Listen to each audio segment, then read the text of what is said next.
नमस्कार मित्रांनो, मी ईश्वर काळे आयकेटेक Marathi YouTube channel आपले सर्वांचं स्वागत आहे। आज आपण एक महत्त्वपूर्ण अपडेट बघणार आहोत। पोस्ट ऑफिस भरतीचा दुसरा निकाल जाहीर झालेला आहे। यापूर्वी पोस्ट ऑफिस भरतीचा पहिला निकाल जाहीर झाला होता, तर दुसरी यादी कशा पद्धतीने चेक करायचं, दुसऱ्या यादीमध्ये तुमचा नंबर लागला की नाही लागला कशा पद्धतीने चेक करायचं, त्यासाठी आपल्याला आपलं गुगल क्रोम ओपन करून घ्यायचं। गुगल क्रोम ओपन केल्यानंतर आपल्याला GDS ऑनलाईन ही वेबसाईट ओपन करायची। ही वेबसाईट ओपन केल्यानंतर आपल्याला असा काही इंटरफेस दिसेल। तुम्हाला ही वेबसाईटची लिंक मी व्हिडिओच्या डिस्क्रिप्शनमध्ये सुद्धा दिली आहे, तुम्ही ती जाऊन बघू शकता। इथं आल्यानंतर पहिल्याच वेबसाईटवर आपल्याला क्लिक करायचं। पहिल्या वेबसाईटवर क्लिक केल्यानंतर समोर आपल्याला असं काही इंटरफेस दिसेल। इथं आपल्याला दिसेल new GDS online engagement schedule July 2024 list second of shortlisted candidate published for all circle.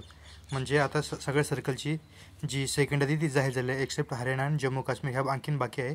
तर चला तर आपण बघूया आपल्या महाराष्ट्र राज्याचं दुसरी यादी कशा पद्धतीने चेक करायचं।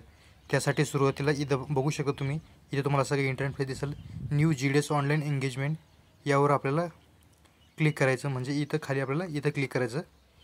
इथं क्लिक केल्यानंतर आपल्याला इथं असं काही इंटरफेस दिसेल। आपलं राज्य बघायचं, जिथं कुठं आपलं महाराष्ट्र राज्य दिसेल आपल्याला त्या महाराष्ट्र राज्यावर क्लिक करायचं। महाराष्ट्र राज्यावर आपलं प्लस चिन्हावर आपल्याला क्लिक करायचं। प्लस चिन्हावर क्लिक केल्यानंतर आपल्याला समोर असं काही इंटरफेस दिसेल लिस्ट ऑफ शॉर्टलिस्टेड कॅन्डिडेट। त्यानंतर आपल्याला सप्लिमेंटरी लिस्ट ऑफ सेकंड यावर आपल्याला क्लिक करायचं। यावर क्लिक केल्यानंतर आपल्याला आपलं PDF डाउनलोड करून घ्यायचं। PDF डाउनलोड केल्यानंतर आपल्याला असं ओपन करायचं।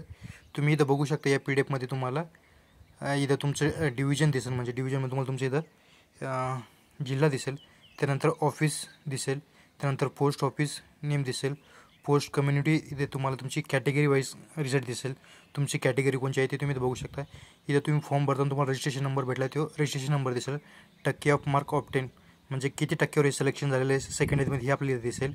त्यानंतर document to be the verification with, हे तुम्हाला इथं तुमचं सिलेक्शन झाल्यानंतर तुम्हाला या ऑफिसमध्ये जाऊन तुमचे डॉक्युमेंटेशन व्हेरिफिकेशन करायचं आहे। तुम्हाला इथं दाखवलेलं आहे बघा, document to be verification with. या जिल्ह्यामध्ये समजा ज्या त्या ठिकाणी तुमचं सिलेक्शन झालं, जसं की अहमदनगरमध्ये झालं असेल तर अहमदनगर डिव्हिजन महाराष्ट्र या ठिकाणी जाऊन तुम्हाला तुमचे डॉक्युमेंटेशन व्हेरिफिकेशन करायचं आहे। तुम्ही इथं बघू शकता की तुमचा नंबर लागला की नाही, तुमचा रजिस्ट्रेशन नंबर बघायचा। या यादीमध्ये तुमचा कुठं रजिस्ट्रेशन नंबर दिसत असेल तर असं समजा की तुमचं सिलेक्शन झालेलं आहे।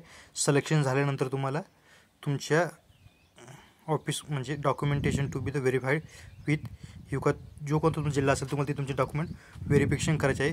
तुम्ही अशा पद्धतीने तुमचा निकाल बघू शकतात। व्हिडिओ कसा वाटला लाईक करा, कमेंट करा, शेअर करा। असेच आपल्या चॅनलचे नवीन नोटिफिकेशन चॅनलला सबस्क्राईब करून ठेवा। थँक्यू, धन्यवाद।